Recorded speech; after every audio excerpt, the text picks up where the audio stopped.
Hello friends, ओम श्री गणेशाय नमः। जय श्री कृष्णा। आप सभी का स्वागत है आपके अपने यूट्यूब चैनल पर। फ्रेंड्स, आज हम आपको इस वीडियो में बताने जा रहे हैं कार्तिक मास महात्म्य की 34वें और 35वें अध्याय की कथा के बारे में, जिसको सुनने मात्र से ही मिलता है उत्तम फल और होंगी आपकी सभी मनोकामनाएं शीघ्र ही पूर्ण।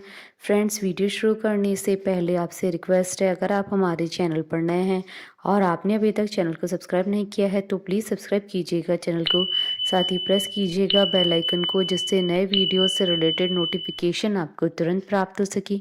और वीडियो पसंद आने पर वीडियो को लाइक और शेयर जरूर कीजिएगा ताकि सभी भक्तों को इस वीडियो का लाभ प्राप्त हो सके। और कमेंट बॉक्स में जय श्री कृष्णा जरूर लिखिएगा। कार्तिक मास महात्मा सभी प्रकार के विघ्नों का नाश करने वाले तथा सारी सृष्टि का पालन करने वाले श्री गणेश जी तथा ज्ञान के दाता देवी श्री सरस्वती जी तथा सब पुराणों के कर्ता श्री व्यास जी तथा श्री गुरुदेव जी के चरण कमलों में नमस्कार करके भगवान की श्रद्धा और भक्ति रस में डूबे हुए कार्तिक मास महात्म्य की कथा कहती हूँ। कार्तिक मास महात्म्य 34वां अध्याय प्रारंभ। सूत जी ने ऋषियों से कहा, प्रसंग बखान। 34वें अध्याय पर दया करो भगवान। ऋषियों ने पूछा, हे सूत जी, पीपल के वृक्ष की शनिवार के अलावा सप्ताह के शेष दिनों में पूजा क्यों नहीं की जाती है? सूत जी बोले, हे ऋषियों, समुद्र मंथन करने से देवताओं को जो रत्न प्राप्त हुए उसमें से देवताओं ने लक्ष्मी और कौस्तुभ मणि भगवान विष्णु को समर्पित कर दी।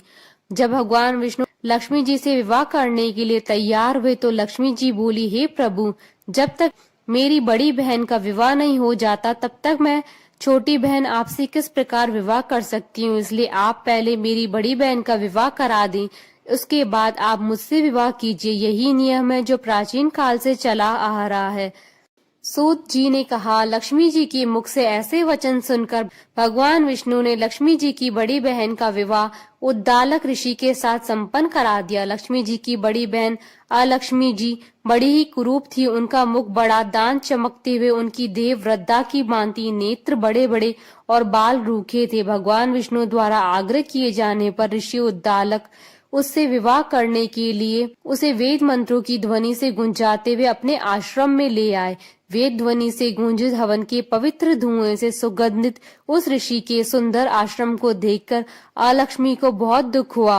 वह महर्षि उद्दालक से बोली, चूंकि इस आश्रम में वेद ध्वनि गूंज रही है, इसलिए यह स्थान मेरे योग्य नहीं है, इसलिए आप मुझे यहाँ से अन्यत्र ले चलिए।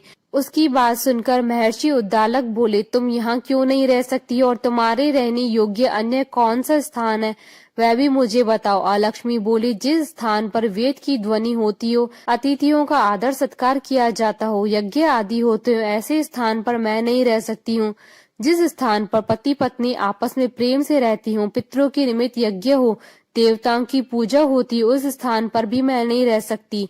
जिस स्थान पर वेदों की ध्वनि न हो, अतिथियों का आदर सत्कार न होता हो, यज्ञ न होते हो, पति पत्नी आपस में कलेश करते हो, पूज्यों, वृद्धों और सत्पुरुषों तथा मित्रों का अनादर होता हो, जहाँ दुराचारी, चोर, पर स्त्रीगामी मनुष्य निवास करते हो, जिस स्थान पर गायों की हत्या की जाती हो, मद्यपान, ब्रह्म हत्या आदि पाप होते हो, ऐसे स्थानों पर मैं प्रसन्नता पूर्वक निवास करती हूँ।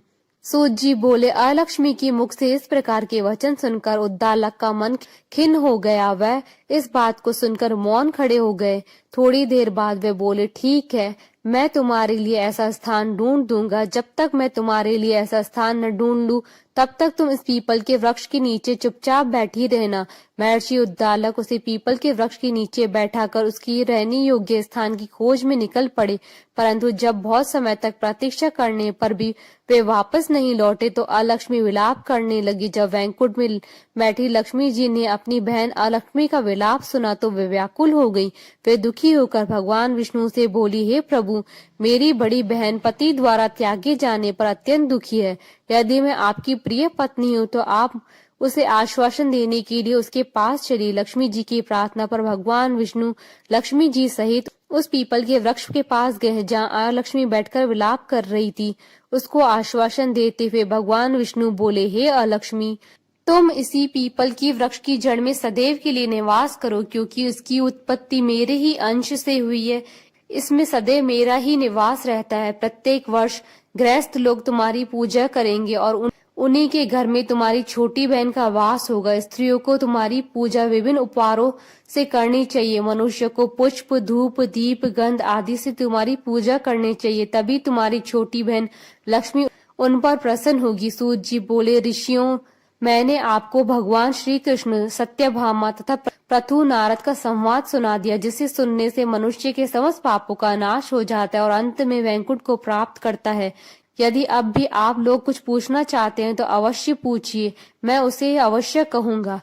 सूत जी के वचन सुनकर शौनकादि ऋषि थोड़ी देर तक प्रसन्नचित वहीं बैठे रहे। तत्पश्चात लोग बद्री नारायण जी के दर्शन हेतु चल दिए। जो मनुष्य इस कथा को सुनता है या सुनाता है, उसे संसार के समस्त सुख प्राप्त होते हैं। इति श्री कार्तिक महात्म 34वां अध्याय संपूर्ण। 35वां अध्याय प्रारंभ। अनुपम कथा कार्तिक होती है संपन्न, इसको पढ़ने से श्री हरि होते हैं प्रसन्न। इतनी कथा सुनकर सभी ऋषि सूत जी से बोले, हे सूत जी, अब आप हमें तुलसी विवाह की विधि बताइए।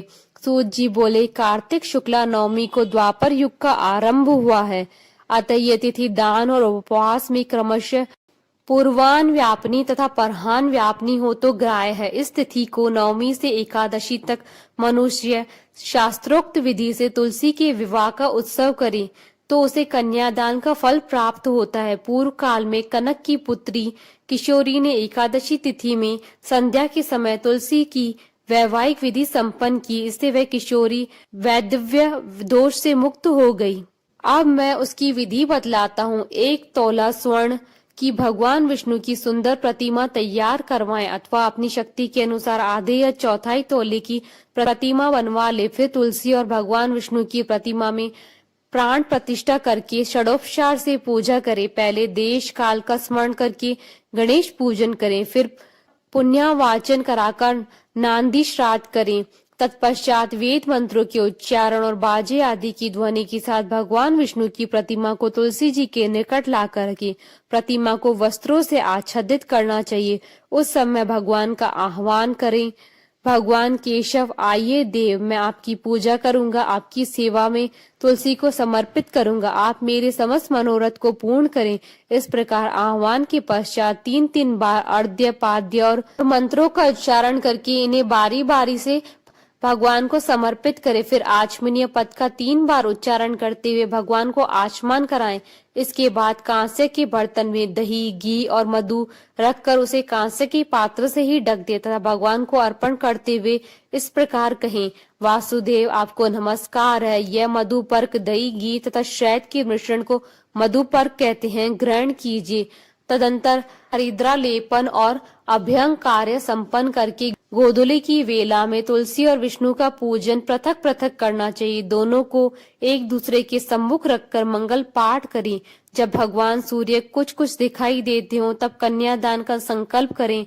अपने गोत्र और प्रवर का उच्चारण करके आदि के 3 पीढ़ियों का भी आवर्तन करें। तत्पश्चात भगवान से इस प्रकार कहें, आदि मध्य और अंत से रहित त्रिभुवन प्रतिपालक परमेश्वर, इस तुलसी दल को आप विवाह की विधि से ग्रहण करें। यह पार्वती के बीज से प्रकट हुई है, वृंदा की बस में स्थित रही है तथा आदि मध्य और अंत से शून्य है। आपको तुलसी बहुत ही प्रिय है, अतः इसे मैं आपकी सेवा में समर्पित करता हूँ। मैंने जल के घड़ों से सींच कर और अन्य प्रकार की सेवाएं करके अपनी पुत्री की भांति से पाला और पोसा और बढ़ाया है।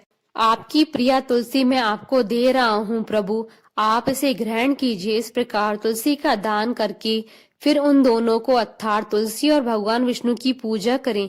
विवाह का उत्सव मनाएं। सुबह होने पर पुनः तुलसी और विष्णु जी का पूजन करें। अग्नि की स्थापना करके उसमें द्वादक्षार मंत्र से खीर, घी, मधु और तिल मिश्रित हवनीय द्रव्य की 108 आहुति दे। फिर होम करके पूर्ण आहुति दे। आचार्य की पूजा करके होम की शेष विधि पूरी करें। उसके बाद भगवान से इस प्रकार प्रार्थना करें, हे प्रभु, आपकी प्रसन्नता के लिए मैंने ये व्रत किया है। जनार्दन, इसमें जो न्यूनता हो वह आपके प्रसाद से पूर्णता प्राप्त हो जाए। यदि द्वादशी में रेवती का चौथा चरण बीत रहा हो तो उस समय पारण न करें। जो उस समय भी पारण करता है वह अपने व्रत को निष्फल कर देता है। भोजन के पश्चात तुलसी के स्वतः गलकर गिरे हुए पत्तों को खाकर मनुष्य सब पापों से मुक्त हो जाता है। भोजन के अंत में ऊख, आंवला और बेर का फल खा लेने से उच्छिष्ट दोष मिट जाते हैं। तदंतर भगवान का विसर्जन करते हुए कहें, भगवान आप तुलसी के साथ वैकुंठ धाम में पधारे। प्रभु मेरे द्वारा की हुई पूजा ग्रहण करके आप सदैव संतुष्टि करें। इस प्रकार देवेश्वर विष्णु का विसर्जन करके मूर्ति आदि सब सामग्री आचार्य को अर्पण कर दे। इससे मनुष्य कृतार्थ हो जाता है। यह विधि सुनाकर सूत जी ने ऋषियों से कहा, हे ऋषियों, इस प्रकार जो मनुष्य श्रद्धा पूर्वक सत्य, शांति और संतोष को धारण करता है, वह भगवान विष्णु को तुलसी दल समर्पित करता है, उसके सभी पापों का नाश हो जाता है और वह संसार की सुखों को भोगकर अंत में विष्णु लोक को प्राप्त करता है। हे ऋषिवरों, यह कार्तिक महात्मा सब रोगों और संपूर्ण पापों को नाश करने वाला है। जो मनुष्य महात्मा को भक्ति पूर्वक सुनता है और जो सुनकर धारण करता है, वह समस्त पापों से मुक्त होकर भगवान विष्णु के लोक में जाता है। जिसकी बुद्धि खोटी हो, जो श्रद्धा से हीन हो, ऐसे किसी भी मनुष्य को यह महात्मा नहीं सुनाना चाहिए। इति श्री कार्तिक महात्म्य 35वां अध्याय संपूर्ण। बोलिए भगवान विष्णु जी की जय, सनातन धर्म की जय। हमारे साथ इस वीडियो में अंत तक बने रहने के लिए आपका धन्यवाद। ओम श्री गणेशाय नमः। जय श्री कृष्ण।